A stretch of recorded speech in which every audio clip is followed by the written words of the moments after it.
Seguimos en la hora de Maquiavelo, versión online, ¿no? Y como le habíamos prometido, estábamos con Felipe Noguera, encuestador, analista político, un hombre que ha desarrollado en unos cuantos países de América Latina campañas para mejorar la imagen del empresariado y de sus valores, porque de eso se trata. No se trata solamente de que los empresarios sean amados, queridos, sino que determinados valores que hacen, que sostienen lo que se podría llamar economía de mercado, capitalismo, como más le guste, sea el sistema elegido, que en la Argentina está en duda. Vamos, otro intento de mostrar la última edición de la revista Imagen, no, a ver... Ahí está, ahí lo logramos. La revista Imagen, que habla del director de comunicación, que es el hombre que vela por la imagen de las empresas en las grandes empresas, sobre todo, que se le llama DIRCOM. Y en esta nota, entre otras cosas, hay un estudio, una encuesta de la consultora CIO que está mostrando cómo está cayendo en picada en la sociedad argentina la imagen del empresariado. Nunca estuvo gran cosa, tampoco podemos decir que, wow, en los 90 a los empresarios los amaban y eran superstar. Pero había una opinión pública más o menos favorable, por algo Menem pudo hacer todas las privatizaciones que hizo, y hoy empresariado es mala palabra, Estado es bueno, empresario es malo. Y recordábamos el caso de Steve Jobs, que en definitiva no era nada más y nada menos que un empresario muy visionario, muy hábil, con una capacidad enorme para presentar sus productos. No inventó nada el hombre, ¿no? O sea, no crean que Steve Jobs fue ni un científico ni nada por el estilo. Era un gran visionario del marketing, que hizo productos que tenían una experiencia, le daban una experiencia al usuario superior que los otros, los diseñó de una forma superior al de los otros y los comunicó con un marketing realmente insuperable. Hoy prácticamente podríamos decir que sus objetos son de culto. Y él murió y como empresaria casi se convirtió en un empresario de culto. Y en la Argentina, Felipe, los empresarios se los acusa de todos los males, más o menos. De la inflación, por ejemplo, como si tuvieran algo que ver. Los empresarios argentinos, cuando muere Steve Jobs, yo ni siquiera vi alguno que reaccionara y se refiriera a él como empresario, ¿no? Inclusive la presidenta Fernández habló de él como un científico. Claro, no era un científico, el hombre ni terminó la universidad. A mí me parece que claramente podemos mirar un ejemplo como Estados Unidos, que es un país donde los empresarios y donde las empresas son valoradas, porque se entiende su función social. A veces se enojan también, y también salen mal en los medios cuando aparecen casos como los de Enron. Obviamente que sí, pero... El presidente Obama ha empezado a hacer una especie de guerra de clases en Estados Unidos, como decía Cristina, que había leído el manual de Perón o algo por el estilo, y empezó a hablar en contra de los ricos, que paguen impuestos para dárselo a los pobres. Y esto en Estados Unidos ha generado una reacción en contra fuertísima, porque en Estados Unidos eso no está bien visto y el presidente Obama, digamos, está medio en picada en este momento, está cayendo. Ahora, esto no siempre fue así. El presidente Roosevelt hace 70, 80 años, durante la famosa, ¿no?, la Gran Depresión de los años 30, también le echó la culpa a los empresarios. Y realmente el New Deal Estados Unidos de Roosevelt era un New Deal donde, de alguna manera... Era el modelo. Era un modelo, era como si fuera como el modelo de acá. Claro, con preponderancia de los sindicatos por sobre los empresarios, por lo menos con más protagonismo. Entonces, ¿qué pasaba en Estados Unidos? En un momento dado, los empresarios, y ni siquiera tan organizados, sino que grandes empresarios uno por uno y después en sus organizaciones, empezaron a decir, no, Estados Unidos no va a salir de esta manera y los empresarios no tienen la culpa. Y empezaron a comunicar otra vez los valores de las empresas. Un dato, Felipe, que nosotros mostrábamos en la hora de Maquiavelo hace un par de programas, lo tiene ahí, puede ir al canal de YouTube o verlo en los programas atrasados en la web. Como una idea del empresariado de los Estados Unidos de aquel entonces, que fue la Feria Mundial del 39, en donde los empresarios querían decir, bueno, miren, la innovación y los productos que hacen mejor la vida de los norteamericanos, los que hacen líderes a los norteamericanos en el mundo, los hacen los empresarios. Y hicieron la Feria Mundial para mostrar esas innovaciones. ¿Qué hace en la Argentina, Cristina? Saca Tecnópolis para decir, este es un triunfo del Estado, no de ustedes. Está aquel viejo principio que el que calla otorga, ¿no? Cuando los empresarios no se encargan, cuando las empresas no se encargan de comunicar cuál es el papel de la empresa dentro de la sociedad, qué es lo que tiene que hacer y por lo tanto debe ser valorada si lo hace bien o lo hace mal.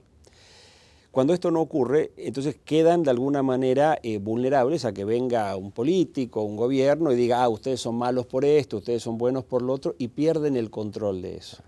Si se quedan esperando, a decir, el gobierno debería explicar esto bien, o los medios de comunicación... Se van a poder quedar esperando. Se van a quedar esperando para siempre. Y además, si van a esperar que algún líder de la oposición, como podría ser en casi todos los países democráticos del mundo, hay partidos de centro derecha que, digamos, adhieren a los valores de la economía de mercado, el riesgo, la inversión, el premio a la inversión, que se queden esperando, porque aquí no hay. Lo único que es parecido a lo de Macri, pero Macri ha definido que su lugar es la ciudad. Yo creo que un tema muy interesante de los últimos días es que como parte de toda esta campaña que desemboca en el 23 de octubre, el gobierno ha vendido la idea de el modelo blinda a la Argentina. Tenemos un modelo tan exitoso que pase lo que pase en el mundo, qué suerte que tenemos que vivimos en Argentina. Con seguridad hasta el 23 de octubre la idea se sostiene.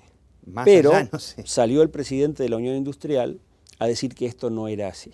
Más allá de que después se hayan hecho algunas aclaraciones o algo, la verdad es que el presidente de la Unión Industrial dijo que Argentina no estaba. Sí, ya es casi blindada. osado por parte de un presidente de la Unión Industrial, de Mendiguren, que es kirchnerista, por lo menos se manifiesta kirchnerista.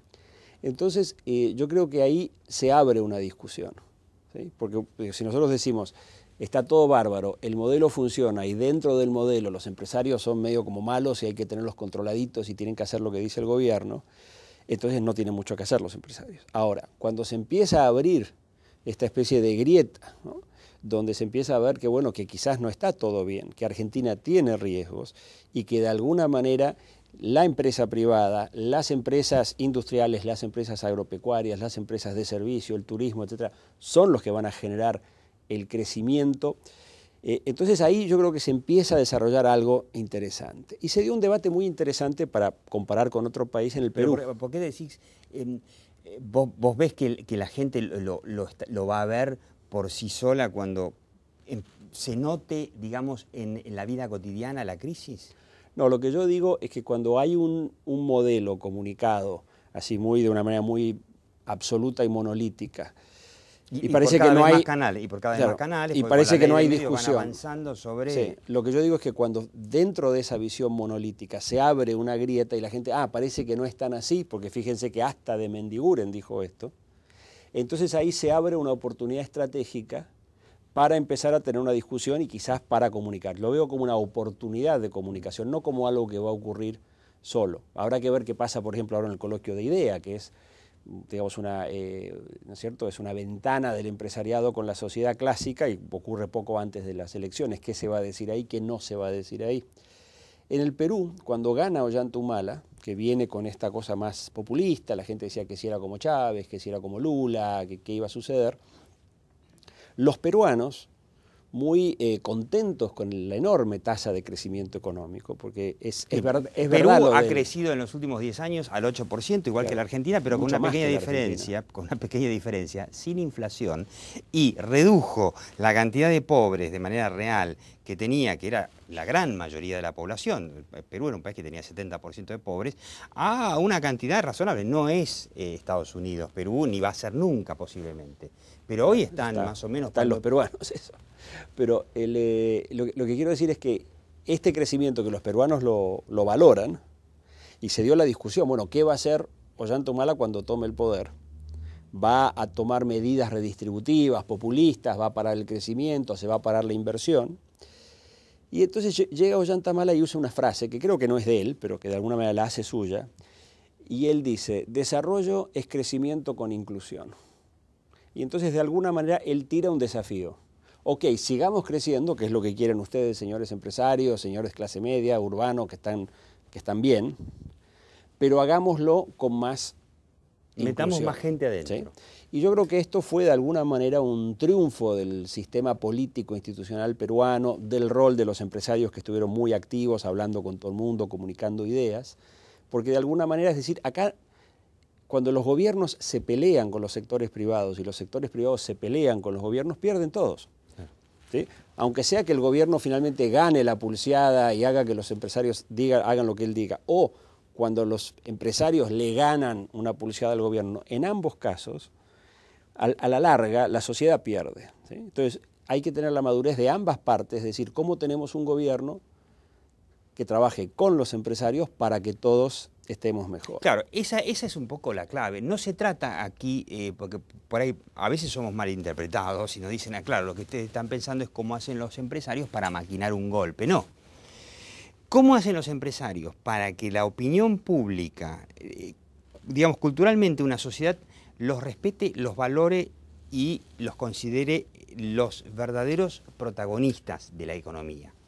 Porque entonces, cualquiera que venga, sea un proempresario, digamos, Macri, podría ser proempresario, obviamente que no va a ser otra cosa, o quizá una Cristina Kirchner, diga, no, podemos cambiar un montón de cosas, pero básicamente ir a un sistema sin empresas o ir a un sistema donde solamente puedan funcionar empresas amigas, bueno, en definitiva es malo para todo el país, ¿no? Pero esa me parece la clave. ¿Y los empresarios argentinos, vos los ves haciendo algo así? Yo lo que veo es que a veces los empresarios tienen la visión de que meterse en temas de comunicaciones, de estrategia, es como para que entonces los políticos o el gobierno hagan lo que ellos quieran. Y ese es un error enorme. Lo primero que sucede en cualquiera de estos procesos es que los propios empresarios aprenden muchísimo, porque empiezan a pensar en términos de cómo funciona esta parte de la democracia que tiene que ver con, digamos, el convencimiento de la gente, la discusión pública, el ir ganando sobre estas ideas. Y es un proceso de aprendizaje que se puede dar en las instituciones empresariales, en las empresas y en los empresarios. Y uno de los, tengo varios ejemplos, ¿no? Me acuerdo, por ejemplo, un gran empresario colombiano que había sido el presidente del holding más importante de Colombia, y cuando se retira de eso, se mete a un tema más político, y a los 2 meses decía, me doy cuenta que esto es muchísimo más complicado. Él pensaba que como había manejado el holding más grande de Colombia, él podía manejar todo. Y realmente no era para nada, dijo, esto es mucho más difícil. Yo creo que no es más difícil, es distinto y tienen que aprender a hacerlo. En Argentina, no hace tanto, me tocó una vez discutir un posible proyecto con un empresario importante y le dije, bueno, en este proyecto nosotros podemos ver cómo lo desarrollamos a largo plazo para lograr ciertos objetivos, cómo tratamos de hacer lo que a veces se llama control de daños, ¿no? Este problema, cómo lo podemos manejar en el corto plazo, y qué aprendemos en el camino. ¿Qué aprendemos? Todos, incluyéndome a mí. Esta división de un proyecto, ¿no? En objetivos de largo plazo, objetivos de corto plazo y lo que ganamos de aprendizaje, no se me ocurrió a mí, es una cosa muy estándar, digamos, ¿no? Simplemente lo estaba usando como un marco para ir avanzando sobre estos 3 temas. Pero cuando yo le dije, vamos a ver qué aprendemos en el camino, el empresario me miró y dijo, no, mire, nosotros acá sabemos bastante, no tenemos mucho que aprender. Y fue terrible, porque uno dice, acá estamos hablando con gente que cree que sabe todo y está haciendo las cosas pero muy mal. ¿Qué ¿no? problema? Entonces, lo primero que hay que cambiar es el propio conocimiento del empresariado para comprender este tipo de cosas. Lo bueno es que yo he visto, trabajando en proyectos, no sé, en Perú, o en Colombia, o en Guatemala, que sí es posible. Es decir, que no es, bueno, entonces, ¿no? Apaguemos la luz, vámonos, porque esto nunca va. No es así. Yo creo que de la misma manera que hay algunos empresarios que reaccionan así, hay otros empresarios que empiezan a entender. El conflicto del campo del 2008 fue un ejemplo donde mucha de la gente, muchos de los líderes del campo, entendieron la necesidad estratégica de establecer un buen diálogo con la opinión pública, de entenderse, no solo de dar a conocer sus posiciones, sino de entender los otros. No se vio nada después, ni por parte del campo, ni del empresariado. O sea, quedó en eso, en donde, bueno, demostró que había comprensión hacia el sector rural en un país que es rural, básicamente, pero no pasó a decir, che, vamos a hacer una serie de campañas. Pasó durante un tiempo hasta las elecciones del 2009. 2008 fue el conflicto, las elecciones del 2009 el llevar diputados al Congreso, Sí, el formar es una cierto. bancada.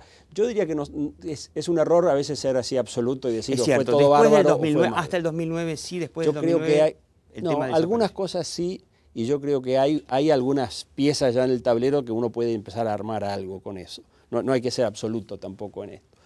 Pero sí creo que hay una cierta comodidad también, especialmente de ciertos grandes empresarios, que dicen, bueno, me acomodo, me adapto a este sistema, gano plata y después veo qué pasa. Claro, digamos. gano plata como puedo ahora y después veo. Lo Exactamente. mismo dijeron un montón de empresarios cuando Chávez llegó al poder allá por el 98, 99, y después se arrepintieron, ¿no?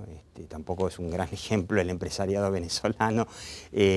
No sé, tampoco yo creo que tengan sus Steve Jobs, Mirá, no solamente los argentinos. El mes lo pasado en Rosario se hizo Mercosoja, sí. que estaban digamos, los productores sojeros del Mercosur, más gente de India, China y no sé si algún otro país también. Y se presentó una campaña muy interesante, por ejemplo, del empresariado agropecuario brasilero, que estaba también estableciendo este tipo de contacto con la opinión pública. Entonces me parece que hay una cantidad de ejemplos, hay cosas que se pueden hacer, hay aprendizajes. Creo que esta elección, la del 2011, para mucha gente es una cantidad de oportunidades perdidas, diría yo, que se desaprovecharon. Pero otra de las lecciones del proceso democrático, del proceso político, es que sigue, ¿no? Y el 24 de octubre habrá un nuevo escenario que seguramente en ciertas cosas será como lo imaginamos hoy, pero va a tener ciertas sorpresas, va a tener su propio dinamismo, van a empezar a pasar cosas. Y yo creo que hay que estar pensando en todas estas oportunidades. Yo digo para terminar que también hay que tener en cuenta que se viene una reforma constitucional. Si Cristina gana como se prevé con más del 50%, y si Wiener, que va a ser probablemente un bueno, dentro de lo que hay, un buen resultado electoral, Wiener ya dijo que acompaña a Cristina en la reforma constitucional, seguramente que va a conseguir más adhesiones de Altamira, de otros partidos de izquierda. ¿Quién te dice que lo consigue también a Francisco de Narváez, si le promete sacar la cláusula del nativo argentino, ¿no? Él es nativo colombiano, para poder presentarse a una hipotética presidencia, ¿no? Y poder así competir con su enemigo Macri? Que yo me pregunto si los empresarios están viendo que van a tener que trabajar muy fuerte sobre la opinión pública de cara al 2012, porque el 2012 va a ser el año de la reforma. Ahora me imagino que hasta el 10 de diciembre no se la puede encarar y recién van a poder empezar a reformar la Constitución a partir de marzo. El otro día en una reunión de la Fundación Libertad y Progreso sacábamos la cuenta de que desde 1810 creo que en Argentina la Constitución se reforma en promedio, no sé si cada 27 años o sea, la Constitución cada tanto se reforma. Esto es un hecho. Entonces yo creo que lo que hay que plantearse es cuáles son las reformas que a mí me gustaría, cómo puedo participar para que ellas ocurran, y no tratar de decir, uy, que esto no ocurra de ninguna manera. Es que va a ocurrir. Porque además, es lo que estoy diciendo. Además, la última reforma, la del 93, Pacto de Olivos, 94, reforma de la Constitución, Alfonsín Padre y Menem hacen un pacto, ¿sí?, para tratar de entronizar un bipartidismo. Esa era la idea del Pacto de Olivos. ¿Y qué fue lo primero que pasó? Inclusive en la elección de representantes para la Convención Constituyente, apareció un tercer partido. Y ese tercer partido, supuestamente tercero, después salió segundo, con Bordón. Entonces, el radicalismo como bipartidismo está desaparecido. Exacto. Entonces la ingeniería política normalmente se vuelve como el Frankenstein, ¿no? Se vuelve en contra de su creador y genera también muchas oportunidades. Yo creo que no hay que tenerle miedo a estos procesos porque son procesos que ya sabemos que se dan. Lo que hay que hacer es estar preparado para ellos. Los empresarios, por ejemplo, haciendo los deberes, poniéndose sus objetivos, viendo cuál es su relación con la opinión pública, dialogando con ellos, preparándose para esto. Yo creo que este debería ser el mensaje central que deberíamos dar, es que no es una buena estrategia el no tener estrategia y esperar que ciertas cosas no ocurran. Exactamente, porque el 2012, como digo, va a ser el año de la reforma electoral, reforma de la Constitución, que va a haber reforma electoral seguramente y nos va a sorprender seguramente Cristina con un sistema que va a ser eterna, más allá de la muerte, y que los empresarios van a tener que ponerse a pensar cómo va a ser tratado el tema de la propiedad privada, por ejemplo, porque es muy probable que esta nueva Constitución tenga una visión muy diferente de la propiedad privada que la que tenía Alberdi allá en el siglo XIX. Probablemente esta sea más una Constitución socialista que, que la que tenemos ahora, que es una Constitución más bien,